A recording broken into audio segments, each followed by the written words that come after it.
Hey family, have you heard of the FIRE movement?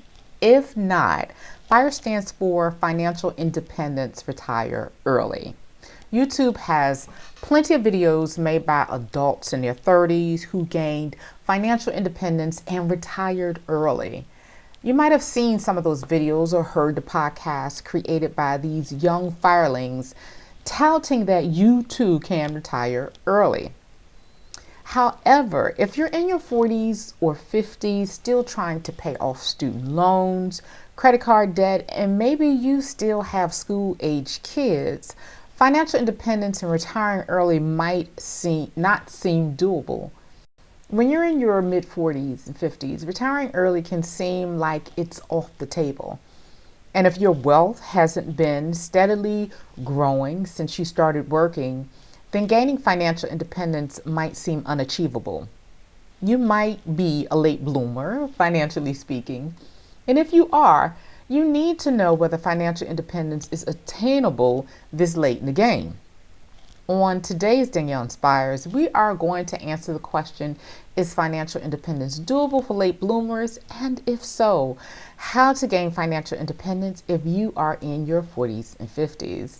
Stay tuned. You don't want to miss this episode. Before we get into today's juicy content, be sure to like this video, subscribe to my channel, and hit the alert button to be aware of new content as soon as it is released. I'm bringing you fresh content each and every month, and today is no exception. Now on to today's inspirational episode. Let's answer a few key questions off the bat. First, what is the normal age for retirement? At age 55, you may withdraw retirement plan savings without penalty if you leave your job or retire. At age 59 and a half, you may withdraw money from your qualified plan, IRA, without IRS penalty as long as the plan allows. Age 62, that's the earliest age when you may begin collecting Social Security. At age 65, you become entitled to Medicare coverage. Age 66 and 67 is the Social Security full retirement age, depending on when you were born. Age 70 is the latest age to start receiving Social Security benefits. Age 72, you must start required minimum distributions from your retirement plan.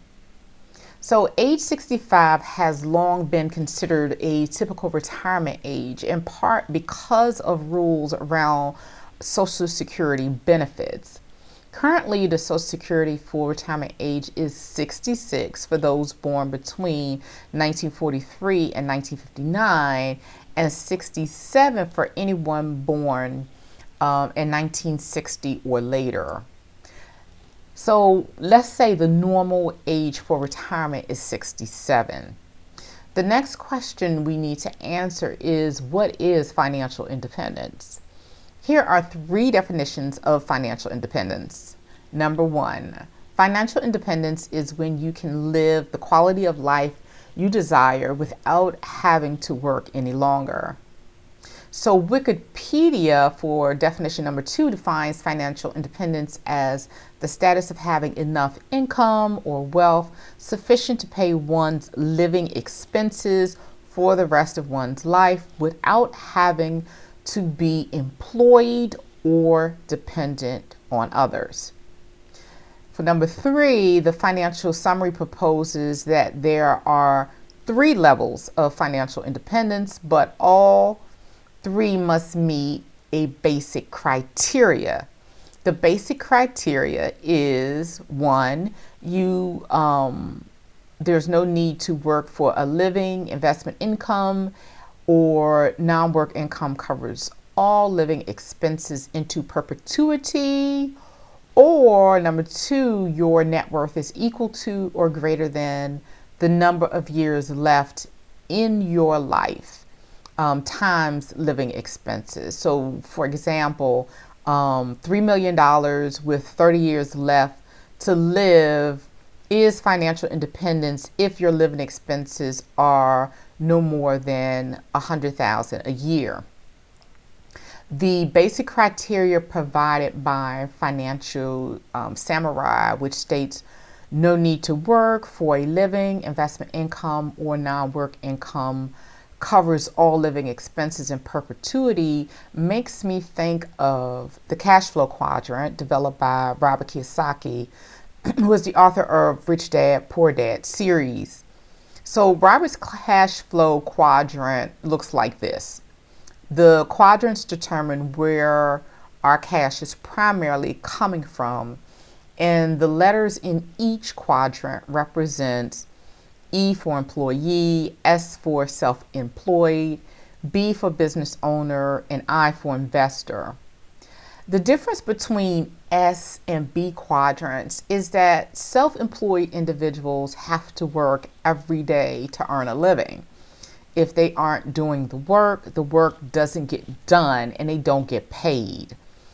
I think of a mechanic who owns his own shop. He has to show up each day and do the work, just like an employee. A business owner, on the other hand, doesn't have to show up for work every day. Day-to-day operations continue whether the business owner is present or not, because there's a team and automated systems in place to do the work and keep cash coming in the door.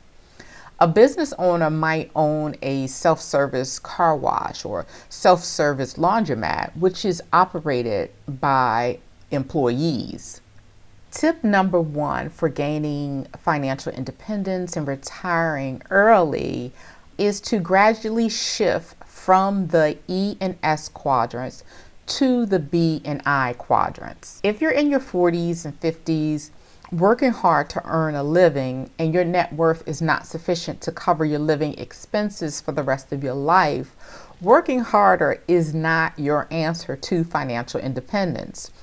As long as your income is primarily coming from the E or S quadrants, you are working harder than necessary to create wealth. Since none of us is getting any younger and our capacity to work harder diminishes over time, you need to figure out how to gradually shift from the E and S quadrants to the B and I quadrants.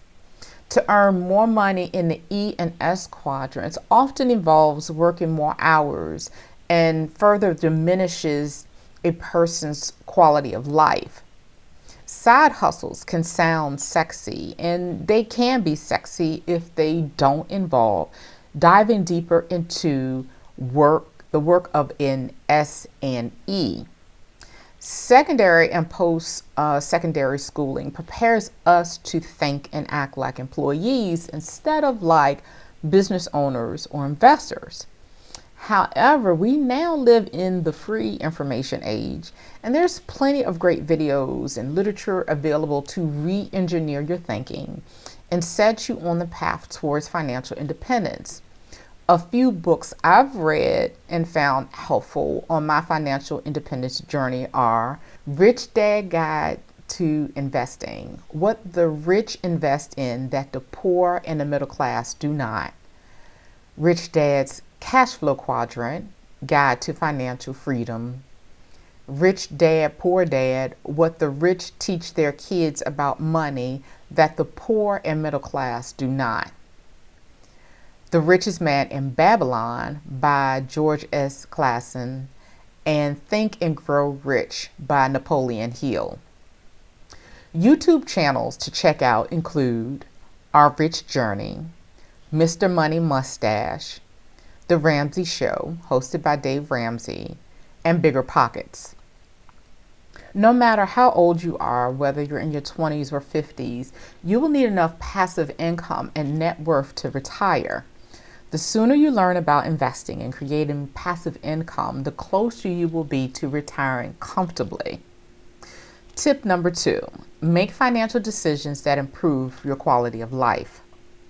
Let's look at the first definition of financial independence that I gave you.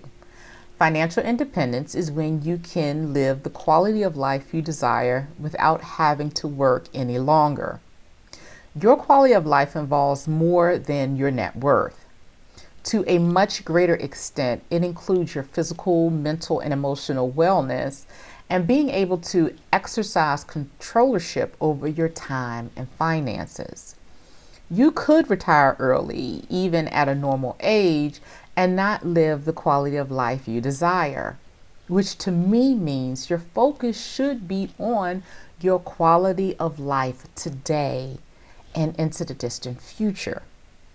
If the pursuit of fire or chasing money is costing you your physical, mental, and or emotional health and diminishes the control you have over your time and finances, then in my opinion, you are wrecking your life, not improving it. A term I love to share with people is opportunity cost. A simple way to assess opportunity cost is to look at what you have given up or have to give up to live the life you want. For me, I'm not willing to give up my physical, mental, or emotional health. So if I'm in an employment situation that is consistently costing me any one of those three things, even though the money is good, then the opportunity cost of staying at the job exceeds its benefits, and I need to find a different opportunity. If I'm engaged in a myriad of lucrative side hustles, but I don't have time for myself, my friends, and family, then the opportunity cost of those side hustles exceeds their benefits to me, and I need to find better alternatives. Now let's say you purchase your dream home, but that decision has made you house poor. When someone is house poor, it means that an individual is spending a large portion of their total monthly income on home ownership expenses such as monthly mortgage payments, property taxes, maintenance, utilities, and insurance. This excess spending will make it difficult or impossible for you to achieve your other financial or personal goals. Initially, you will feel like your quality of life has improved because you're living in your dream house. But within a few short months into your 30-year mortgage, you'll realize that you made a financial decision that has impaired, not improved, your quality of life. Well, family, we are out of time, but not inspiration and useful information. On the next episode, we'll continue this conversation. So until then, be bold, be great, and be inspired. I'll see you soon. Thank you for joining me for another episode of Danielle Inspires. If you haven't done so already, be sure to like this video, subscribe to my channel, hit the alert button so you are aware of new content as soon as it is released, and share this video with those you love. See you soon.